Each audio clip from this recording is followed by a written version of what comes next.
নমস্কার বন্ধুরা, তোমাদের ইন্ট্রোভার্টি আমি চলে এসেছি আবার বাড়ি ফেরার পথে।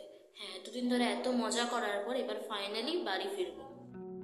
তো বন্ধুরা, এতদিন ধরে এখানে এত মজা করার পর, এত কিছু অ্যাডভেঞ্চারাস করার পর এইবার ফাইনালি বাড়ি ফিরতে হবে। অনেস্টলি বাড়ি ফিরতে ইচ্ছা তো করছিল না, মানে খুব খারাপ লাগছিল, কারণ এখানে এত মজা করেছি, এগুলো মানে ছেড়ে যেতে ইচ্ছা করছিল না। বাট কিছু করার নেই, বাড়ি তো ফিরতেই হবে না। তাই জন্য বুকে পাথর রেখে বাড়ির দিকে রওনা হতেই হলো।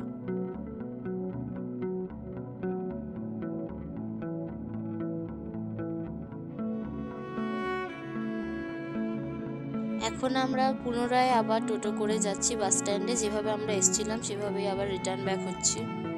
আর আমাদের হচ্ছে আসার সময় যেভাবে ওরা গার্ড দিয়ে নিয়ে এসেছিল, তেমন আবার গার্ড দিয়ে আমাদের বাড়িও পাঠাচ্ছে।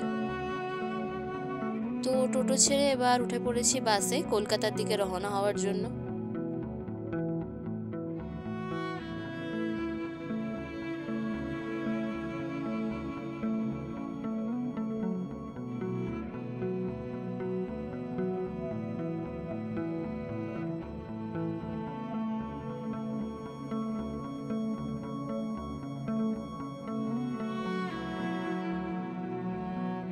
বাস এসে দাঁড়িয়েছিল কোলাঘাটে, তো ভাবলাম এখানে একটুখানি সকালের ব্রেকফাস্টটা সেরে নেওয়া যাক।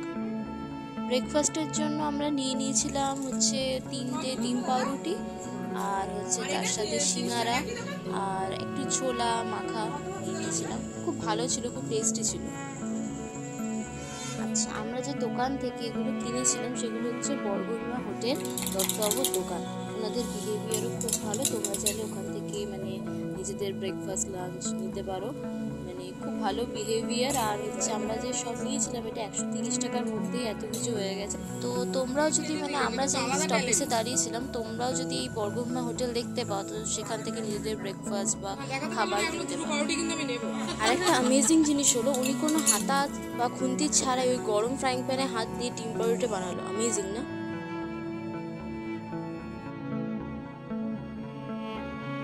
তো কোলাঘাট থেকে এবার আবার রওনা হয়ে গেছি, আর এবার আমরা আমাদের ব্রেকফাস্টটাও সেরে নেব।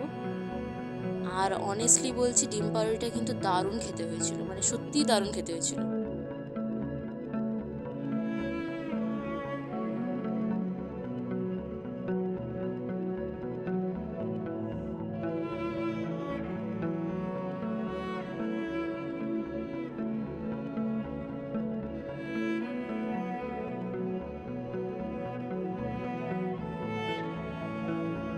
তোমাদের সাথে কথা বলতে বলতে ফাইনালি এবার আমরা কলকাতায় পৌঁছে গেছি।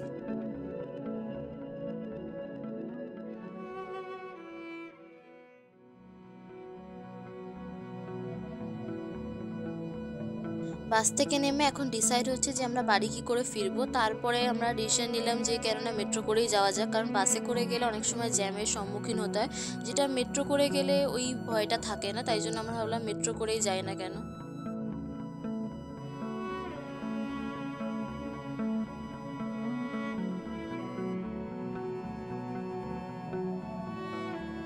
মেট্রো থেকে নেমে এখন আমরা চলে এসেছি মাতৃ রেস্টুরেন্টে আমাদের লাঞ্চটা সেরে ফেলার জন্য।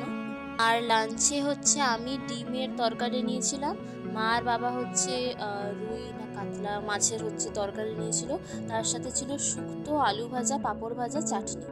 মানে দারুণ ছিল লাঞ্চটা। তো বন্ধুরা, আজকের ভিডিও এখানেই শেষ হচ্ছে। তোমাদের ভিডিওটা কেমন লাগলো অবশ্যই কমেন্ট করে জানিও, তার সাথে লাইক আর সাবস্ক্রাইব করতে ভুলো না। Stay safe, tata.